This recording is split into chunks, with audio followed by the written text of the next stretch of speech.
ಧನುರಾಶಿ, ದೀರ್ಘಕಾಲದ ಅನಾರೋಗ್ಯ ಸಮಸ್ಯೆ ನಿಮ್ಮನ್ನ ಕಾಡುವಂತಹ ಸೂಚನೆಗಳಿದೆ. ವೈದ್ಯರ ಸಲಹೆಯನ್ನು ಪಡ್ಕೊಳ್ಳಿ.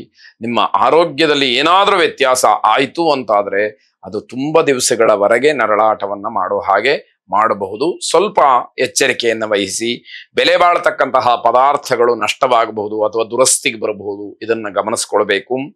ಮಾತೆಯರೊಂದಿಗೆ ಸಭ್ಯವಾಗಿ ನಡ್ಕೊಳ್ತಕ್ಕಂತಹ ಒಂದು ಮನಸ್ಥಿತಿಯನ್ನ ಬೆಳೆಸ್ಕೊಳ್ಬೇಕು. ಇಲ್ಲದೆ ಇದ್ರೆ ದೊಡ್ಡ ಮಟ್ಟದ ಅಪಮಾನ ಅವಮಾನ ಆಗುವಂತಹ ಸಾಧ್ಯತೆ. ಯಾವುದಾದ್ರೂ ಪ್ರಮುಖವಾದಂತಹ ನಿರ್ಧಾರಗಳನ್ನ ತೆಗೆದುಕೊಳ್ಳುವುದು ಅನ್ನೋದಾದ್ರೆ ನಿಮಗೆ ತುಂಬಾ ಹಿಂಜರಿಕೆ ಇರುತ್ತೆ. ಆ ರೀತಿ ಹಿಂಜರಿಕೆ ಯಾವತ್ತೂ ಕೂಡ ನಿಮಗೆ ಒಳ್ಳೆಯದಲ್ಲ. ಧೈರ್ಯವಾಗಿ ನಿಮಗೆ ಸಂಬಂಧಪಟ್ಟಂತಹ ವಿಚಾರಗಳನ್ನ ಚರ್ಚೆ ಮಾಡಿ ನಿರ್ಧಾರಗಳನ್ನ ಮಾಡಿ ಸರಿಯಾದ ತೀರ್ಮಾನಕ್ಕೆ ಬನ್ನಿ. ಕಾನೂನಾತ್ಮಕವಾದಂತಹ ಹೋರಾಟ ಅವಶ್ಯಕತೆ ಇದೆ ಅಂತಾದ್ರೆ ಆ ದೃಷ್ಟಿಯಲ್ಲಿ ಮುಂದುವರಿತಕ್ಕಂಥದ್ದು ಒಳ್ಳೆಯದು. ಆದ್ರೆ ಕೂತು ಜಾಗದಲ್ಲೇ ಏನೋ ಮಾತಾಡ್ತಕ್ಕಂಥದ್ದು, ಸಂಬಂಧವಿಲ್ಲದೆ ಇರತಕ್ಕಂತಹ ಮಾತಾಡ್ತಕ್ಕಂಥದ್ದು, ಬೆಲೆ ಇಲ್ಲದೆ ಇರುವಂತಹ ಮಾತುಗಳು ಯಾವುದೂ ಕೂಡ ಪ್ರಯೋಜನ ಆಗದೆ ಇರುವಂಥದ್ದಾಗುತ್ತೆ. ನಿಮಗಿರ್ತಕ್ಕಂತಹ ಗೌರವ ಸ್ಥಾನ ಇದನ್ನೆಲ್ಲ ನೀವು ಸರಿಯಾಗಿ ಕಾಪಾಡಿಕೊಳ್ಬೇಕು. ಅದರ ದುರುಪಯೋಗ ಆದರೆ ಏನು ಪ್ರಯೋಜನ ಅನ್ನುವಂಥದ್ದು ಪ್ರಶ್ನೆಯಾಗತ್ತೆ. ಭಗವತಿ ದುರ್ಗೆಯನ್ನ ಪ್ರಾರ್ಥನೆ ಮಾಡಿ. ಅನುಕೂಲ ಇರತಕ್ಕಂಥವ್ರು ನೀಲಿ ಬಣ್ಣದ ಹೂವಿನಿಂದ ದೇವಿಯನ್ನ ಅರ್ಚನೆ ಮಾಡಿ ಪ್ರಾರ್ಥನೆ ಮಾಡಿ. ಶುಭವಾಗಿ. ಮಕರ ರಾಶಿ, ಪ್ರೇಮಿಗಳಿಗೆ ಉತ್ತಮವಾದಂತಹ ದಿವಸ ಇದು. ನಿಮ್ಮ ಪ್ರೇಮ ಸಮಾಚಾರವನ್ನ ಪ್ರೇಮ ವಿಚಾರವನ್ನ ಆತ್ಮೀಯರ ಜೊತೆಯಲ್ಲಿ, ಸ್ನೇಹಿತರ ಜೊತೆಯಲ್ಲಿ, ಮನೆಯಲ್ಲಿ, ಹಿರೀಕರ ಜೊತೆಯಲ್ಲಿ ಹೇಳ್ಕೊಳ್ಳೋದಕ್ಕೆ ಉತ್ತಮವಾದಂತಹ ಸಮಯ. ಈಗ ನೀವು ಅದನ್ನ ಪ್ರಸ್ತಾಪ ಮಾಡಲಿಲ್ಲ ಅಂತಾದಾಗ ಮುಂದಿನ ದಿನಮಾನದಲ್ಲಿ ಒಬ್ಬಂಟಿಯರಾಗಿ ಹೋರಾಟ ಮಾಡಬೇಕಾದಂತಹ ಪರಿಸ್ಥಿತಿ ಒದಗಿ ಬರಬಹುದು. ನಿಮ್ಮ ಸಹೋದರರಿಗೆ ತೊಂದರೆಯಾಗ್ತಕ್ಕಂತಹ ಸಾಧ್ಯತೆ ಇದೆ. ಅಣ್ಣ ತಮ್ಮ ಅಕ್ಕ ತಂಗಿ ಸಹೋದರ ವರ್ಗ ಏನೋ ಸಮಸ್ಯೆಯನ್ನ ಅನುಭವಿಸ್ಬೇಕಾಗತ್ತೆ. ನಿಮಗೆ ಅದನ್ನ ನೋಡಿ ಅಥವಾ ಕೇಳಿ ನಿಮಗೂ ಕೂಡ ದುಃಖವಾಗತ್ತೆ. ಜೊತೆಗೆ ನೀವು ಒಂದಷ್ಟು ಒತ್ತಡಕ್ಕೆ ಸಿಕ್ಕಿಕೊಳ್ತಕ್ಕಂತಹ ಪರಿಸ್ಥಿತಿ ಬರಬಹುದು. ಸ್ವಲ್ಪ ಮಟ್ಟಿಗೆ ದುರಾಸೆಯನ್ನ ಕಡಿಮೆ ಮಾಡ್ಕೊಳ್ತಕ್ಕಂಥದ್ದು ಒಳ್ಳೆಯದು. ಆಸೆ ಇರಬೇಕು, ಆದ್ರೆ ದುರಾಸೆ ನಿಮ್ಮನ್ನ ತೊಂದರೆಗೆ ಈಡು ಮಾಡುತ್ತೆ ಎನ್ನುವಂಥದ್ದು. ಸಂಬಂಧಿಕರ ಜೊತೆ ಸ್ನೇಹಿತರ ಜೊತೆ ಸಂಬಂಧವನ್ನ ಚೆನ್ನಾಗಿ ಇಟ್ಟುಕೊಂಡ್ರೆ ಅವರ ಬೆಂಬಲ ಪರಿಪೂರ್ಣವಾಗಿ ನಿಮಗೆ ಸಿಕ್ಕುವಂಥದ್ದಿರುತ್ತೆ. ಏನೋ ಸಹಾಯ ಮಾಡ್ತಾರೆ, ಏನೋ ನನಗೆ ಸಹಕರಿಸ್ತಾರೆ ಅಂತ ಅಧಿಕಾರಯುತವಾಗಿ ಮಾತಾಡಿದಾಗ ಅವರು ಒಂದು ಹೆಜ್ಜೆಯನ್ನು ಹಿಂದಕ್ಕೆ ಇಡಬಹುದು. ನಿಮಗೆ ಸಹಕರಿಸದಲೇ ಇರಬಹುದು, ಬೇರೆ ಕಾರಣಗಳನ್ನ ಹೇಳಬಹುದು, ನಾಟಕೀಯವಾಗಿ ವರ್ತಿಸ್ಬೋದು. ಹೀಗೆಲ್ಲ ಆಗತ್ತೆ. ಅದು ನಿಮಗೆ ವಂಚನೆಗೆ ಅವಕಾಶಗಳು, ಖರ್ಚು ಹೆಚ್ಚಾಗಿ ದುಷ್ಪರಿಣಾಮಗಳು ನಿಮ್ಮ ಮೇಲೆ ಬೀರುವಂತಹದ್ದು. ಕೈಯಲ್ಲಿ ಹಣ ಇದ್ದು ಖರ್ಚು ಮಾಡುವಷ್ಟು ಯೋಗ್ಯತೆ ಇದ್ದಾಗ ಏನೂ ತೊಂದರೆ ಇಲ್ಲ. ಅದೆಲ್ಲವೂ ಕುಂಠಿತವಾದಾಗ ಬಹಳ ದೊಡ್ಡ ಸಮಸ್ಯೆಯಾಗಿ ಪರಿಣಮಿಸ್ತಕ್ಕಂಥದ್ದಾಗತ್ತೆ. ವ್ಯಾಪಾರಸ್ಥರು, ನೌಕರರು, ವಿದ್ಯಾರ್ಥಿಗಳು ಹೆಚ್ಚು ಪರಿಶ್ರಮವನ್ನು ಪಡಬೇಕಾದಂತಹ ದಿವಸ. ಕೆಲವು ದಿವಸಗಳಲ್ಲಿ ನಮ್ಮ ಅಲ್ಪಶ್ರಮದಿಂದ ನಮ್ಮ ಕೆಲಸಗಳಾಗತ್ತೆ.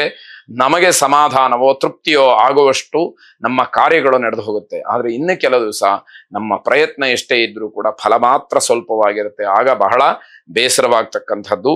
ಮೂಲದುರ್ಗಾ ದೇವಿಯನ್ನ ಪ್ರಾರ್ಥನೆ ಮಾಡಿ. ಶುಭವಾಗಿ. ಕುಂಭರಾಶಿ, ವ್ಯವಹಾರದಲ್ಲಿ ದೊಡ್ಡ ಬದಲಾವಣೆಯನ್ನ ಕಾಣ್ತೀರಿ. ನಿಮ್ಮ ಯೋಗ್ಯತಾನುಸಾರವಾದಂತಹ ವ್ಯಾಪಾರ ವ್ಯವಹಾರಗಳಿದ್ದಾಗ ಅಲ್ಲಿ ನಿಮ್ಮ ಮಟ್ಟಕ್ಕೆ ಹೋಲಿಕೆ ಮಾಡಿದಾಗ ದೊಡ್ಡ ಮಟ್ಟದ ಬದಲಾವಣೆಗಳು ಆಗುವಂತಹ ಸಾಧ್ಯತೆ. ಆಸ್ತಿಯ ವಿವಾದಗಳು ಏನೇ ಇದ್ರೂ ಕೂಡ ಈ ದಿವಸ ಬಗೆಹರಿಸ್ಕೊಳ್ಳೋದಕ್ಕೆ ಅನುಕೂಲ ಆಗುವಂಥದ್ದಿದೆ. ಹೆಣ್ಣು ಮಕ್ಕಳು ಅಗ್ನಿಯಿಂದ ಸ್ವಲ್ಪ ಸಮಸ್ಯೆಯನ್ನ ಅನುಭವಿಸಬೇಕಾದಂತಹದ್ದು. ಎಚ್ಚರಿಕೆ ಇರಬೇಕು.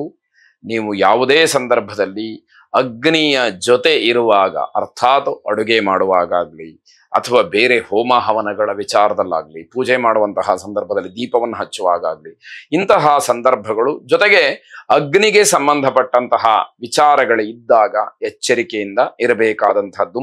ನಿಮ್ಮ ತತ್ವ ಸಿದ್ಧಾಂತಗಳಿಂದ ಬೇರೆಯವರು ಪ್ರಭಾವಿತರಾಗ್ತಾರೆ. ಆದರೆ ಅದರ ಮೂಲ ಸ್ರೋತ ಏನು ಅನ್ನುವಂಥದ್ದು ನಿಮಗೂ ಗೊತ್ತಿರಬೇಕು. ಜೊತೆಗೆ ಕೇಳಿದವರಿಗೆ ಹೇಳುವ ಹಾಗೂ ಕೂಡ ಇರಬೇಕಾದಂಥದ್ದು. ಸಹೋದ್ಯೋಗಿಗಳ ಜೊತೆಯಲ್ಲಿ ಸೌಹಾರ್ದಯುತವಾಗಿ ನಡ್ಕೊಳ್ಬೇಕಾದಂತಹ ಮನಸ್ಥಿತಿ ನಿಮಗೆ ಬರಬೇಕಾಗತ್ತೆ. ಯಾವಾಗ ಜೊತೆಯಲ್ಲೇ ಕೆಲಸ ಮಾಡ್ತಕ್ಕಂಥವ್ರ ಬಗ್ಗೆ ನಿಮಗೆ ಒಳ್ಳೆಯ ಅಭಿಪ್ರಾಯ ಇಲ್ಲ ಅಂತಾದಾಗ ನೀವು ಕೂಡ ಸಂಕಷ್ಟಕ್ಕೆ ಸಿಗಹಾಕೊಳ್ತಕ್ಕಂಥದ್ದು ಹೆಚ್ಚಾಗಿರುತ್ತೆ. ಪ್ರಯಾಣದಿಂದ ಲಾಭ ಸಾಧ್ಯತೆ ಇದೆ, ಆದರೆ ದೂರಿನ ಪ್ರಯಾಣ ಬೇಡ ಅಂತನೂ ಕೂಡ ಹೇಳಬೇಕಾಗತ್ತೆ. ಯಾವುದೋ ಒಂದು ಕೆಲಸ ನಿಮಿತ್ತವಾಗಿ ಪ್ರಯಾಣವನ್ನು ಮಾಡಿದಾಗ ನೀವು ಹೋದಂತಹ ಕೆಲಸ ಬಹಳ ಅಚ್ಚುಕಟ್ಟಾಗಿ ಆಗಬಹುದು, ನಿಮಗೆ ಗೌರವ ಅಥವಾ ಲಾಭ ಸಿಕ್ಕಬಹುದು. ಹಾಗಂತ ಎಲ್ಲೋ ದೂರದೂರಿಗೆ ಹೋಗ್ತೀನಿ ಅಂತಂದ್ರೆ ಅಲ್ಲಿ ಸಮಸ್ಯೆಗಳು ಕೂಡ ನಿಮ್ಮನ್ನ ಕಾಡುವಂಥದ್ದಿರುತ್ತೆ. ಜಾತವೇದಾಗ್ನಿಯನ್ನ ಪ್ರಾರ್ಥನೆ ಮಾಡಿ ಇರತಕ್ಕಂತಹ ಸಂಕಷ್ಟಗಳು ದೂರವಾಗಲಿ. ಶುಭವಾಗಲಿ.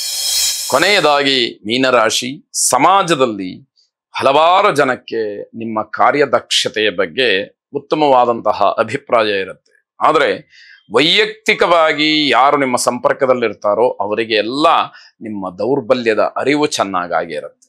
ಇದರ ಅರ್ಥ ನೀವಿನ್ನೂ ಬದಲಾವಣೆ ಆಗಬೇಕು, ಒಂದಷ್ಟು ಪರಿವರ್ತನೆ ಆಗಬೇಕು, ಕೆಲವಷ್ಟು ವಿಚಾರಗಳನ್ನ ಬದಲಾಯಿಸ್ಕೊಳ್ಬೇಕು, ಕೋಪವನ್ನ ಕಡಿಮೆ ಮಾಡ್ಕೊಳ್ಬೇಕು ಇತ್ಯಾದಿ ಎಲ್ಲ ಸಲಹೆಗಳು ನಿಮಗೆ ಆಗುವಂಥದ್ದಾಗತ್ತೆ.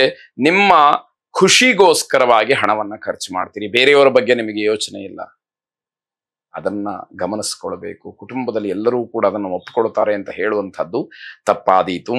ಎಲ್ಲಾ ಕೆಲಸ ಕಾರ್ಯಗಳಲ್ಲಿ ತುಂಬಾ ಉತ್ಸಾಹ, ಬಿಡುವಿಲ್ಲದೆ ಇರತಕ್ಕಂತಹ ನಿಮಗೆ ಒತ್ತಡಗಳು, ಗೌರವ ಇವೆಲ್ಲವೂ ಕೂಡ ಸಿಕ್ಕುವಂಥದ್ದು. ಹಿರಿಯರು ಮತ್ತು ವೃದ್ಧರು ಅಂದ್ರೆ ನಿಮಗಿಂತ ದೊಡ್ಡವರು, ವಯಸ್ಸಾದಂಥವರು ನಿಮ್ಮ ಬಗ್ಗೆ ಒಳ್ಳೆಯ ಅಭಿಪ್ರಾಯವನ್ನ ವ್ಯಕ್ತಪಡಿಸೋದಿಲ್ಲ. ಕಾರಣ ಏನು ಅಂತಂದ್ರೆ ನಿಮ್ಮ ಸ್ವಭಾವ ಅವರಿಗೆ ಇಷ್ಟ ಆಗೋದಿಲ್ಲ. ಹಾಗಂತ ನೀವೇ ಕೆಟ್ಟವರು ಅಂತನೂ ಅಲ್ಲ, ನಿಮ್ಮ ಕೆಲವು ಸ್ವಭಾವಗಳು ಬೇರೆಯವರಿಗೆ ಇಷ್ಟ ಆಗೋದಿಲ್ಲ. ಬೇರೆಯವರಿಗೋಸ್ಕರ ನಾನು ಬದುಕ್ತಾ ಇಲ್ಲ ಈ ರೀತಿ ವಾದಗಳು ಬೇರೆ. ಆದರೆ ಸಮಾಜದಲ್ಲಿ ಕೆಲವು ಸಾಮಾನ್ಯವಾದಂತಹ ನಿಯಮಗಳು ಅಂತಿದ್ದಾಗ ಅದಕ್ಕೆ ಪೂರಕವಾಗಿ ನಾವು ನಡ್ಕೊಳ್ಬೇಕಾದಂತಹದ್ದು ಅತಿ ಮುಖ್ಯವಾಗುತ್ತೆ.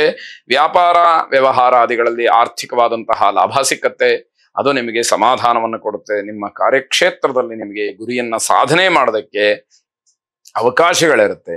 ಪ್ರಯತ್ನ ಪಟ್ಟು ಅದರಲ್ಲಿ ಸಾಧಿಸಿದ್ರೆ ನಿಮಗೆ ಖಂಡಿತವಾಗಿ ತುಂಬಾ ಸಂತೋಷದ ಸಮಯ ಸಿಕ್ಕದ ಹಾಗೆ ಆಗುವಂಥದ್ದು. ಕುಲದೇವತಾ ಸ್ಮರಣೆಯನ್ನ ಮಾಡಿ.